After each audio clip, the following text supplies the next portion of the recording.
right, the road to understanding leads us north of Salt Lake City to Box Elder County to see how farmers are adapting to changing times. It's a pretty mixed area with desert in the west and then cities in the east. Agriculture is a big part of the economy there, Dave. Box Elder County sits in the northwestern part of the state, home to more than 53,000 residents. The county is experiencing a growth rate of nearly 2% and is expected to have more than 70,000 residents by 2030. There are 53 manufacturing businesses in the county, employing more than 10,000 people. News specialist Sean Moody is exploring how farmers are adapting to the changing times. Sean? Yeah, farmers have had quite a ride this year with all the flooding they've had so far this year. We've talked with people in some of the country stores and restaurants. They say the area's onion crop could take a hit. Agriculture is pretty much top of mind here. It's the most important industry in the county. This is some of Utah's prime farmland. That's, healthy soil. Joel Ferry's family's farmed around here for about 100 years. Corn and wheat, mainly.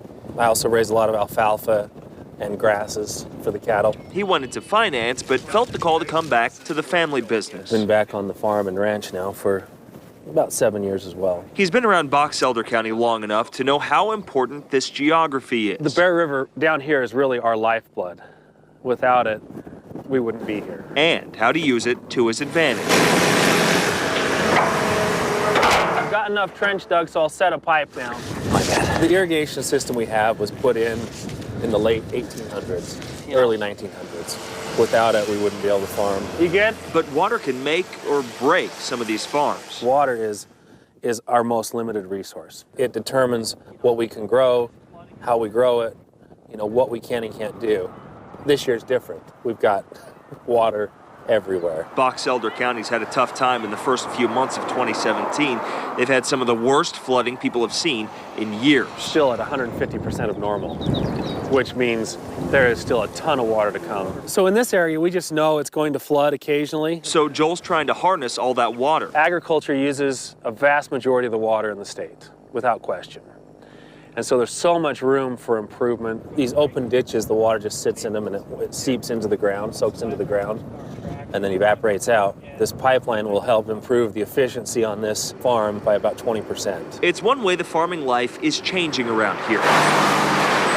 Salt Lake City isn't too far down the road. A lot of people work there and live in Box Elder County. We're not urban and we're not rural, we're herbal. Box Elder County Commissioner Jeff Hadfield says he'd like to see more of that industry down the road come up north. We've been hampered a little bit because of BLM, but there's some potash companies that wanted to come in.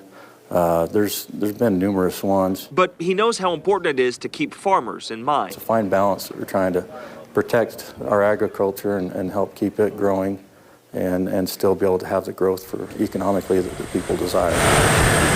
Joel's looking to the future too. So the technology advances that we've seen in the last 10 or 15 years have been incredible. Things like GPS have made farming more efficient than ever.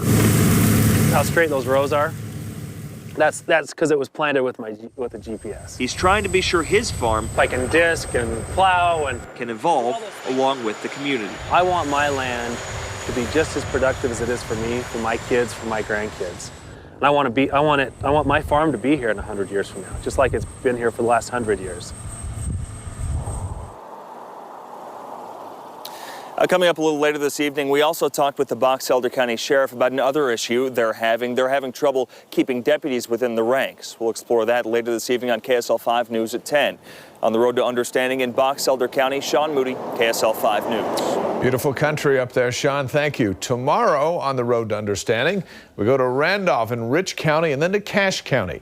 You can find all our reports from around the state by clicking on the Road to Understanding link on KSL.com. You can also join the conversation while you're there. I know Randolph is usually the coldest spot in the state.